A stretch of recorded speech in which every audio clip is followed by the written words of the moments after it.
प्रदेश के विभिन्न जिलों में नदियों के जलस्तर में वृद्धि से बाढ़ की स्थिति गंभीर।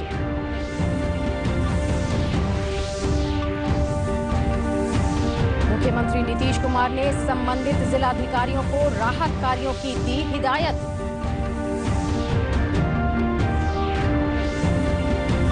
केंद्र ने राज्यों और केंद्र शासित प्रदेशों से कोविड-19 की जांच सुविधा बढ़ाने को कहा।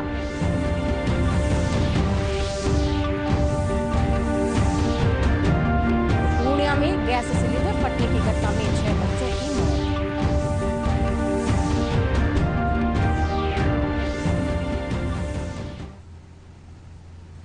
नमस्कार, मैं हूं रश्मि वात्स्यायन और अब समाचार विस्तार से। बिहार में पिछले 24 घंटों में हुई भारी वर्षा से अधिकतर नदियों का जलस्तर फिर से बढ़ने लगा है।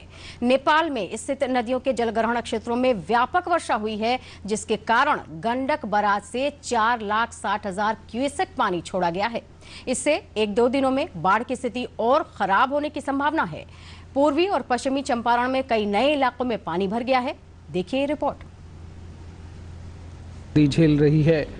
इस बीच मंगलवार को मौसम विभाग ने 7 जिलों सारण, भोजपुर, औरंगाबाद, रोहतास, मुजफ्फरपुर, नालंदा और नवादा जिलों के लिए एक नया अलर्ट जारी करके वज्रपात और तेज बारिश की चेतावनी दी है और लोगों को सावधान रहने को कहा है। उधर पश्चिमी चंपारण जिले में पिछले 36 घंटों से हो रही लगातार बारिश से गंडक नदी का जलस्तर बढ़ रहा है। वहां जिला प्रशासन माइकिंग करके ग्रामीणों को ऊंचाई वाली जगहों पर जाने की अपील कर रहा है। आप सभी को सूचित किया जाता है कि नदी में 3.5 से 4 लाख क्यूसेक पानी छूटने की सूचना है, जिसके उपरांत आपके घरों में पानी आने की प्रबल संभावना से इनकार नहीं किया जा सकता। अतः आप अपने आवश्यक सामानों को सुरक्षित बांधकर ऊंचे स्थान पर रख लें और प्रशासन के द्वारा जैसे ही आपको सूचना दिया जाता है, आप तत्काल आवश्यक सामग्री के साथ प्रशासन द्वारा सूचित स्थान अथवा अपने ऊंचे शरण स्थल पर जगह ले सकें। धन्यवाद। जिले में नरकटियागंज की पंडई नदी और हड़बोड़ा नदी का जलस्तर बढ़ता जा रहा है। वहीं रामनगर में मशान नदी उग्र रूप धारण कर चुकी है। इससे आधा दर्जन गांवों में कटान शुरू हो गई है। इससे यहां के लोगों में दहशत है। पूरा हालत खराब है। 3-4 गाँव इसमें पूरा लिप्त हो जाएगा अगर इस तरह काट दिया 20-25 फीट। और पहले हम लोग सूचित किए हैं सीओ साहब को, बीडीओ साहब को, सब लोगों को सूचित किया। आया लोग फिलहाल में थोड़ा काम हुआ बास पाइलिंग का, उस काम से कुछ होने वाला नहीं है। यहाँ गाइड बैंक का मांग है सबका, हम लोगों का। गाइड बैंक जब तक नहीं बनेगा तब तक ये परेशानी दूर होने वाली नहीं है। उधर पूर्वी चंपारण जिले में पिछले 72 घंटों में जिले में रुक रुक कर हुई बारिश से जनजीवन अस्त व्यस्त हो गया है। जिले के निचले हिस्सों में बारिश के पानी से हुए जलजमाव के कारण बाढ़ की स्थिति उत्पन्न हो गई है। जिले के कई गांवों और पंचायतों का प्रखंड मुख्यालय से संपर्क टूट गया है। जिले में सबसे ज़्यादा बारिश रामगढ़वा प्रखंड में 210 मिलीमीटर रिकॉर्ड की गई। इधर मोतिहारी शहर में भी लगातार बारिश से लोग परेशान हैं। नगर परिषद के अंतर्गत कई मोहल्लों में जल जमाव हो गया है। इस कारण आम लोगों को आवागमन में परेशानी हो रही है। सदर अस्पताल परिसर में भी पानी लगने के कारण मरीजों और उनके परिजनों को परेशान होना पड़ा। सहरसा के महिषी प्रखंड में पूर्वी कोसी तटबंध में कटाव हो रहा है, जिसके कारण कई गांवों को खतरा पैदा हो गया है। जो रोपा जो खेती किया वो भी जा रहा है, रहने के लिए भी वो भी नहीं है। कैसे दिएगा? आज 10 साल हो गया कटनिया को, बार बार यही हालात है। आता है 10 गो बोरा गिरा देता है, कोई अफसर आता है कहता है हम देखेंगे, हम कल आ रहे हैं, परसों आ रहे हैं, कर रहा है कुछ। गोपालगंज में गंडक बैराज का पानी आने का अलर्ट जारी किया गया है। इसको लेकर प्रशासन हरकत में आ गया है। जिलाधिकारी अरशद अजीज ने बाढ़ संभावित इलाकों की निगरानी करने और निचले इलाकों की आबादी को तटबंधों पर भेजने का निर्देश दिया है। और इधर जो शहर की तरफ या बांध की तरफ पानी जा रहा था, उसमें सिल्टेशन काफ़ी बड़े एरिया में हो गया है। थोड़ा बहुत बचा हुआ है। हमको लगता है कि अगर इस तरह सिल्टेशन हुआ, ये बंद हो गया, तो इस तरह से सीधे जो पानी हो गया, इससे 10-15 किलोमीटर जो हम लोग का बांध है वो काफ़ी सुरक्षित हो गया, जो पथराहा और मेन टाउन गोपालगंज से होके जाता है। तो ये काम का चीज़ बना है। फिलहाल बाढ़ प्रभावित इलाकों में ग्रामीण जाग कर रात गुजार रहे हैं। बूढ़ी गंडक नदी सिकंदरपुर, रोसड़ा, लालबेगिया घाट और समस्तीपुर में बढ़ रही है। रोसड़ा और सिकंदरपुर में ये खतरे के निशान से ऊपर है। महानंदा नदी ढेंगर घाट और झावा में खतरे के निशान से ऊपर है। कमला बलान नदी झंझारपुर में खतरे के निशान से ऊपर है। गंडक नदी डुमरिया घाट और खड्डा में बढ़ रही है, जबकि बागमती नदी का जलस्तर ढेंग ब्रिज और रुन्नी सैदपुर में लगातार बढ़ रहा है। दोनों जगहों पर नदी खतरे के निशान से ऊपर है। ब्यूरो रिपोर्ट, दूरदर्शन समाचार, पटना। मुख्यमंत्री नीतीश कुमार ने नेपाल और गंडक नदी के जलग्रहण क्षेत्रों में भारी बारिश और संभावित बाढ़ को देखते हुए आपदा प्रबंधन विभाग और संबंधित जिलाधिकारियों को राहत और बचाव कार्य के लिए पूरी तरह तैयार रहने का निर्देश दिया है। मुख्यमंत्री ने पदाधिकारियों को कहा है कि गंडक नदी के जलस्राव वाले क्षेत्रों के निचले इलाकों में रहने वाले लोगों को ऊंचे और सुरक्षित स्थानों पर ले जाएं। मुख्यमंत्री ने कहा है कि ऐसे प्रभावित लोगों की सहायता पूरी तत्परता के साथ करें ताकि उन्हें किसी प्रकार की कठिनाई न हो। मुख्यमंत्री ने यह भी निर्देश दिया है कि हटाए गए आबादी वाले क्षेत्रों में अगर कोई कंटेनमेंट जोन चिन्हित हो तो उनके लिए अलग आपदा राहत केंद्र बनाकर सहायता पहुंचाई जाए। मुख्यमंत्री ने अधिकारियों से कहा कि ऐसे लोगों को सामान्य बाढ़ पीड़ितों से अलग रखने की व्यवस्था सुनिश्चित करें। केंद्र सरकार ने राज्यों और केंद्र शासित प्रदेशों से कहा है कि वे कोविड-19 से निपटने के लिए परीक्षण संबंधी सुविधाओं में वृद्धि करें। केंद्रीय स्वास्थ्य परिवार कल्याण मंत्रालय और भारतीय आयुर्विज्ञान अनुसंधान परिषद ने कहा है कि मौजूदा हालात को देखते हुए ऐसा किया जाना जरूरी है। केंद्र सरकार ने इस सिलसिले में तात्कालिक और मध्यम अवधि के उपायों संबंधी रणनीति तय की है। तात्कालिक उपायों के तहत केंद्र सरकार ने सुझाव दिया है कि राज्य और केंद्र सरकार के अनुसंधान और शैक्षिक संस्थानों में उपलब्ध RT-PCR मशीनों को जिला अस्पतालों और जांच प्रयोगशालाओं को उपलब्ध कराए जाएं। वहीं मध्यम अवधि के उपायों के तहत केंद्र सरकार ने सरकारी प्रयोगशालाओं के प्रबंधन से कहा है कि वे 123 RT-PCR मशीनें खरीदें, जिससे उनकी प्रतिदिन की जांच की क्षमता 29,000 तक बढ़ जाएगी। मंत्रालय ने जानकारी दी है कि आयुर्विज्ञान अनुसंधान परिषद 125 स्वचालित RN मशीन खरीद रहा है। बिहार में आज से अनुमंडल स्तर पर कोरोना की जांच की सुविधा उपलब्ध हो जाएगी। इसके साथ ही इलाज के लिए भी अनुमंडल स्तर पर व्यवस्था की जा रही है। राज्य के सूचना और जनसंपर्क विभाग के सचिव अनुपम कुमार ने एक वीडियो कॉन्फ्रेंसिंग के माध्यम से बताया कि अब राज्य में जरूरत के आधार पर कोरोना की जांच करवाने का निर्णय लिया गया है। साथ ही बिना लक्षण वाले कोरोना संक्रमित मरीजों को होम क्वारंटाइन में रहने के दौरान स्वास्थ्य विभाग द्वारा दवा की किट भी उपलब्ध कराई जाएगी। उन्होंने कहा कि समर्पित कोविड अस्पतालों के अलावा भी कुछ चिन्हित अस्पतालों में कोरोना मरीजों के इलाज के लिए अलग ब्लॉक स्थापित किए जा रहे हैं।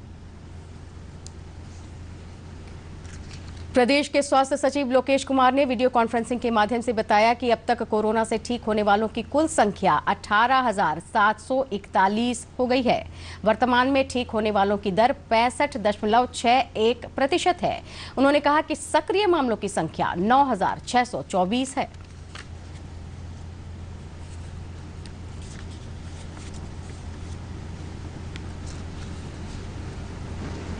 और कुल ठीक हुए व्यक्तियों की संख्या हो गई है 18,741, 18,741। और बिहार राज्य में जो रिकवरी का रेट है वो 65.61% हो गया है। और जो कोविड-19 के नए मामले आए हैं उसमें 431 ऐसे मामले हैं जो कल के जांच के आधार पर आए हैं और 678 ऐसे मामले हैं जो कल से पहले के जांच के आधार पर आए हैं और हमारे सिस्टम में उनका आंकड़ा दर्ज हुआ है। प्रदेश में कोविड-19 की समीक्षा करने आई उच्च स्तरीय केंद्रीय टीम ने कंटेनमेंट जोन की बेहतर निगरानी और सरकारी अस्पतालों के साथ ही निजी अस्पतालों में भी कोरोना मरीजों के इलाज की सुविधा उपलब्ध कराने पर जोर दिया है। टीम ने डॉक्टरों और स्वास्थ्य कर्मियों को विशेष प्रशिक्षण देकर उनका मनोबल बढ़ाने की आवश्यकता जताई है। केंद्रीय टीम ने राज्य में एंटीजन किट से जांच की संख्या बढ़ाने पर भी बल दिया है। टीम ने कल गया का दौरा किया। स्वास्थ्य मंत्रालय के संयुक्त सचिव लव अग्रवाल के नेतृत्व में आई 3 सदस्यीय टीम ने जिले के कंटेनमेंट जोन और दूसरे प्रभावित क्षेत्रों में कोविड-19 की स्थिति की समीक्षा की। केंद्रीय टीम ने गया के जिलाधिकारी तथा उच्च स्वास्थ्य और प्रशासनिक अधिकारियों के साथ बैठक के दौरान जिले में कोरोना के बढ़ते प्रभाव के कारणों पर चर्चा की।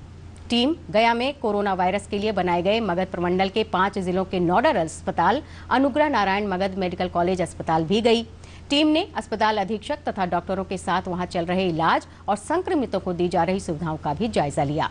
अस्पताल के अधीक्षक हरीश चंद्र हरि ने बताया कि केंद्रीय टीम ने अस्पताल प्रशासन को इलाज पर अधिक ध्यान देने और आने वाले दिनों में प्रकोप बढ़ने को देखते हुए सचेत रहने का निर्देश दिया।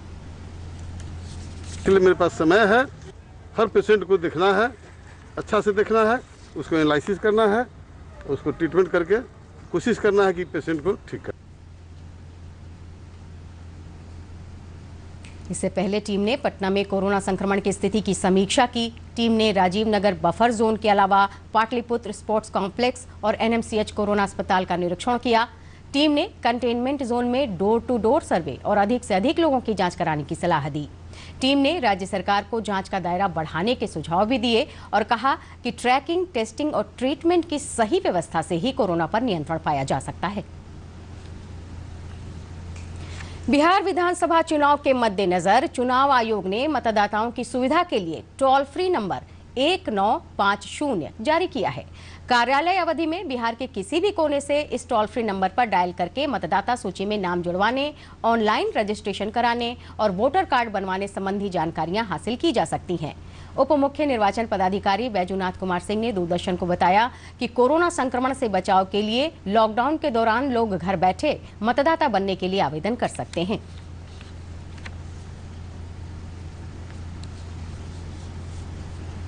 अभी जैसे वर्तमान में रजिस्ट्रेशन का कार्य चल रहा है, माननीय निर्वाचक सूची में नाम जोड़ने का, हटाने का या संशोधन का कोई काम चल रहा है, तो इसके लिए हेल्पलाइन है, वही 1950 है। स्टेट स्तर पर SCC है और प्रत्येक डिस्ट्रिक्ट स्तर पर DCC की स्थापना की गई है। इसके अंतर्गत कोई भी व्यक्ति जो निर्वाचक बनने की अर्हता रखता है या किसी भी प्रकार से उसकी जानकारी लेना चाहता है तो यहाँ फ़ोन करके उसकी जानकारी को प्राप्त कर सकता है। कितने सीरियल नंबर पर इनका नाम है, ये सब की जानकारी इनके माध्यम से दी जाती है ताकि मतदाता को अपना नाम जुड़वाने में और साथ ही मतदान करने में सुविधा हो। भारतीय जनता पार्टी के वयोवृद्ध नेता और मध्य प्रदेश के राज्यपाल लालजी टंडन का आज सुबह निधन हो गया। 85 वर्षीय स्वर्गीय टंडन 23 अगस्त 2018 से 28 जुलाई 2019 तक बिहार के राज्यपाल रहे थे। श्री टंडन के निधन पर राष्ट्रपति रामनाथ कोविंद और प्रधानमंत्री नरेंद्र मोदी समेत बड़ी संख्या में राजनेताओं ने शोक व्यक्त किया है। बिहार के राज्यपाल फागू चौहान और मुख्यमंत्री नीतीश कुमार ने भी श्री टंडन के निधन पर गहरी संवेदना व्यक्त की है। भारतीय जनता पार्टी के वरीय प्रवक्ता निखिल आनंद और जनता दल यू के वरीय प्रवक्ता राजीव रंजन ने श्रद्धांजलि व्यक्त करते हुए कहा कि स्वर्गीय टंडन का सार्वजनिक जीवन अनुकरणीय है। पूर्णिया के बायसी थाना क्षेत्र की खपड़ा पंचायत में गैस सिलेंडर फटने से 6 बच्चों की मौत हो गई, जबकि 6 घायल हो गए। कल शाम यह घटना तब हुई जब बाढ़ की वजह से एक ही घर में कई परिवार वालों का खाना पक रहा था। घटना के बाद घायलों को इलाज के लिए YCPHC लाया गया, जहां डॉक्टरों ने घायलों की गंभीर स्थिति को देखते हुए उन्हें पूर्णिया सदर अस्पताल रेफर कर दिया। DD बिहार की खबरें हम सोशल मीडिया पर भी आप देख सकते हैं, अपडेट होती रहती हैं। इसके लिए आप हमारे YouTube, ट्विटर और फेसबुक अकाउंट से भी जुड़ सकते हैं। और बुलेटिन के अंत में मुख्य समाचार एक बार फिर से।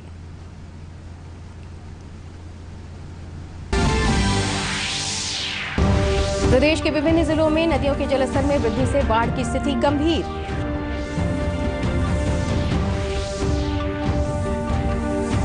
मुख्यमंत्री नीतीश कुमार ने संबंधित जिलाधिकारियों को राहत कार्यों की दी हिदायत।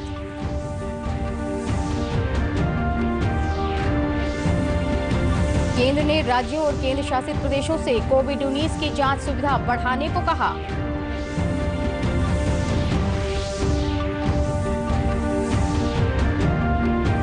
पूर्णिया में गैस सिलेंडर फटने की घटना में 6 बच्चों की मौत।